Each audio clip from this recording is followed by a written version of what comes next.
Hello दोस्तों, मेरे channel में आपका स्वागत है। मैं रेशु। आज राधाष्टमी श्री राधा रानी का जन्मोत्सव है, जो भाद्रपद के शुक्ल पक्ष की अष्टमी तिथि को मनाया जाता है। श्री कृष्ण की अनन्य प्रेमिका और सखी के रूप में राधा रानी का विशेष महत्व है। उन्हें प्रेम, भक्ति और त्याग की देवी माना जाता है। पौराणिक कहानी। राधा रानी का जन्म। राधा रानी के जन्म की पौराणिक कहानी ये है कि उनका अवतार वृषभानु और कीर्तिदा के घर में हुआ था। ये कहानी इस प्रकार है कि एक दिन वृषभानु गोवर्धन के पास यमुना तट पर स्नान कर रहे थे। तभी उन्होंने यमुना के जल में एक दिव्य ज्योति को चमकते देखा। ये ज्योति एक कमल के फूल पर थी। जैसे ही वृषभानु ने उस फूल को उठाया, उन्हें उसमें एक सुंदर कन्या मिली। ये कन्या और कोई नहीं, स्वयं राधा थी, जो भगवान विष्णु की अंशावतार लक्ष्मी के रूप में प्रकट हुई थी। उस समय वृषभानु जी ने राधा को अपनी पुत्री के रूप में अपनाया और घर ले आए। जब नंद बाबा और यशोदा जी अपने पुत्र कृष्ण के साथ वृषभानु के घर आशीर्वाद देने आए, तब छोटे कृष्ण ने राधा रानी की आंखों पर अपने हाथ लगाए और तभी राधा रानी ने अपनी नेत्र खोल दिए। यह मान्यता है कि राधा जी जन्म से ही अंधी थी और कृष्ण के स्पर्श से उन्होंने दृष्टि प्राप्त की। राधाष्टमी का महत्व। राधा रानी को भगवान श्री कृष्ण की अनन्य भक्त और प्रेमिका माना जाता है। उनकी कृपा के बिना कृष्ण को प्राप्त करना असंभव माना जाता है। इसलिए राधाष्टमी का दिन भक्तों के लिए बहुत महत्वपूर्ण होता है। इस दिन लोग व्रत रखते हैं, पूजा करते हैं और कीर्तन एवं भजनों के माध्यम से राधा कृष्ण की महिमा का गुणगान करते हैं। राधाष्टमी श्री राधा रानी का जन्मोत्सव है, जो भाद्रपद के शुक्ल पक्ष की अष्टमी तिथि को मनाया जाता है। श्री कृष्ण की अनन्य प्रेमिका और सखी के रूप में राधा रानी का विशेष महत्व है। उन्हें प्रेम, भक्ति और त्याग की देवी माना जाता है। पौराणिक कहानी। राधा रानी का जन्म। राधा रानी के जन्म की पौराणिक कहानी ये है कि उनका अवतार वृषभानु और कीर्तिदा के घर में हुआ था। ये कहानी इस प्रकार है कि एक दिन वृषभानु गोवर्धन के पास यमुना तट पर स्नान कर रहे थे। तभी उन्होंने यमुना के जल में एक दिव्य ज्योति को चमकते देखा। ये ज्योति एक कमल के फूल पर थी। जैसे ही वृषभानु ने उस फूल को उठाया, उन्हें उसमें एक सुंदर कन्या मिली। ये कन्या और कोई नहीं, स्वयं राधा थी, जो भगवान विष्णु की अंशावतार लक्ष्मी के रूप में प्रकट हुई थी। उस समय वृषभानु जी ने राधा को अपनी पुत्री के रूप में अपनाया और घर ले आए। जब नंद बाबा और यशोदा जी अपने पुत्र कृष्ण के साथ वृषभानु के घर आशीर्वाद देने आए, तब छोटे कृष्ण ने राधा रानी की आंखों पर अपने हाथ लगाए और तभी राधा रानी ने अपनी नेत्र खोल दिए। यह मान्यता है कि राधा जी जन्म से ही अंधी थी और कृष्ण के स्पर्श से उन्होंने दृष्टि प्राप्त की। राधाष्टमी का महत्व। राधा रानी को भगवान श्री कृष्ण की अनन्य भक्त और प्रेमिका माना जाता है। उनकी कृपा के बिना कृष्ण को प्राप्त करना असंभव माना जाता है। इसलिए राधाष्टमी का दिन भक्तों के लिए बहुत महत्वपूर्ण होता है। इस दिन लोग व्रत रखते हैं, पूजा करते हैं और कीर्तन एवं भजनों के माध्यम से राधा कृष्ण की महिमा का गुणगान करते हैं। राधा रानी को प्रेम, भक्ति और त्याग की मूर्ति माना जाता है। उनका श्री कृष्ण के साथ संबंध शाश्वत प्रेम का प्रतीक है और उनके प्रेम को संसार में सबसे पवित्र और दिव्य प्रेम का आदर्श माना जाता है। राधा रानी के बारे में और जानकारी। 1. राधा का स्वरूप और गुण। राधा रानी का रूप अतुलनीय है।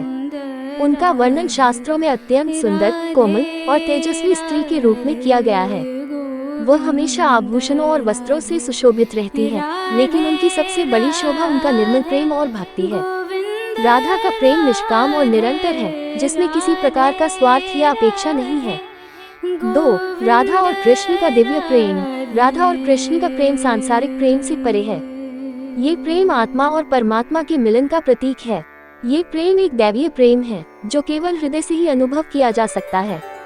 भक्तों का मानना है कि राधा और कृष्ण एक दूसरे के पूरक हैं और बिना राधा के कृष्ण अधूरे हैं। राधा की भक्ति और प्रेम ही कृष्ण को बांध सकते हैं और यही कारण है कि भक्ति मार्ग में राधा का महत्व अत्यंत है। 3. श्रीमद् भागवत और अन्य शास्त्रों में वर्णन। श्रीमद् भागवत, ब्रह्मवट पुराण और अन्य वैदिक ग्रंथों में राधा रानी की महिमा और श्री कृष्ण के साथ उनके प्रेम का विस्तृत वर्णन मिलता है। इन ग्रंथों में बताया गया है कि राधा रानी वृंदावन की गोपियों में सबसे श्रेष्ठ थी और श्री कृष्ण के साथ उनका प्रेम परमात्मा के साथ जीवात्मा के मिलन का प्रतीक था। 4. राधा के नाम और उपाधियाँ। राधा को कई नामों और उपाधियों से पुकारा जाता है, जैसे कि श्री जी, राधिका, कृष्ण प्रिया, वृषभानु नंदिनी, ललिता प्रिया आदि। हर नाम के पीछे उनके गुणों और श्री कृष्ण के प्रति उनके प्रेम की कहानी छिपी हुई है। 5. वृंदावन और बरसाना। वृंदावन और बरसाना, जो राधा का जन्म स्थान माना जाता है, में राधा रानी के मंदिर और उनकी लीला भूमि स्थित है। यहाँ पर हर साल लाखों भक्त राधाष्टमी और अन्य त्योहारों के अवसर पर एकत्रित होते हैं और राधा कृष्ण के प्रेम की दिव्यता का अनुभव करते हैं। राधा रानी का आध्यात्मिक महत्व। राधा रानी को भक्तों के मार्गदर्शक के रूप में देखा जाता है। उनके प्रेम, भक्ति और त्याग की कहानियां हमें सिखाती हैं कि सच्ची भक्ति के लिए समर्पण, प्रेम और पवित्रता का होना आवश्यक है। राधा रानी का जीवन, उनका प्रेम और उनकी भक्ति आज भी लाखों भक्तों को प्रेरित करती है और इसीलिए उन्हें श्री कृष्ण से भी बढ़कर माना जाता है। उनका नाम लेने से ही मनुष्य के सभी पाप धुल जाते हैं और भक्ति का मार्ग प्रशस्त होता है। इसीलिए कहा जाता है, राधे राधे जपो, चले आएंगे कृष्ण कन्हाई। राधा स्तुति या राधा स्तोत्र एक सुंदर भक्ति स्तोत्र है जो राधा रानी की महिमा का गुणगान करता है। ये स्तोत्र भगवान श्री कृष्ण की परम प्रिया राधा रानी की दिव्यता, सौंदर्य और उनकी कृपा का वर्णन करता है। यहाँ एक प्रसिद्ध श्री राधा स्तोत्र दिया जा रहा है। श्री राधा स्तोत्र। वंदे वृंदावनचारी करुणामृतवर्षिणी कृष्ण प्रिया महाभागा राधा वृषभानुनंदिनी। 1.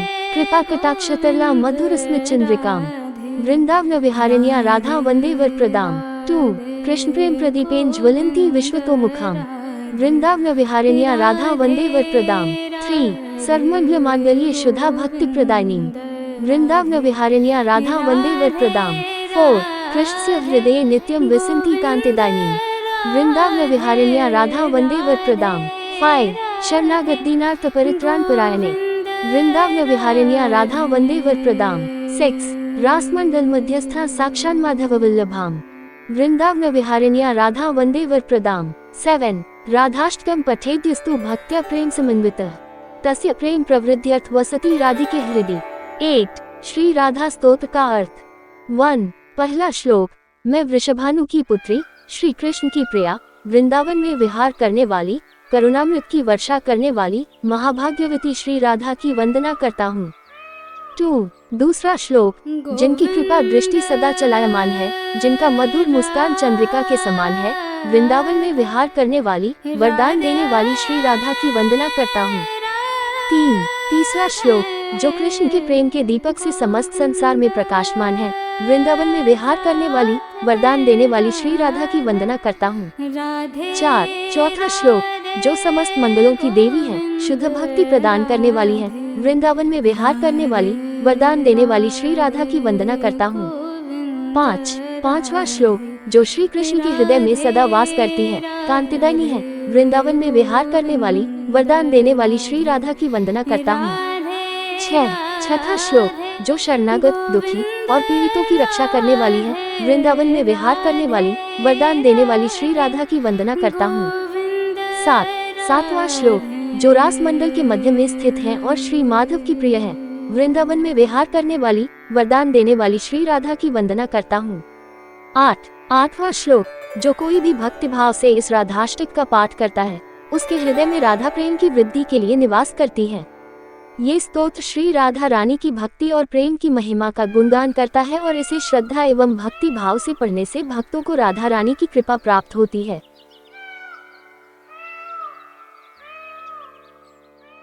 गोविंद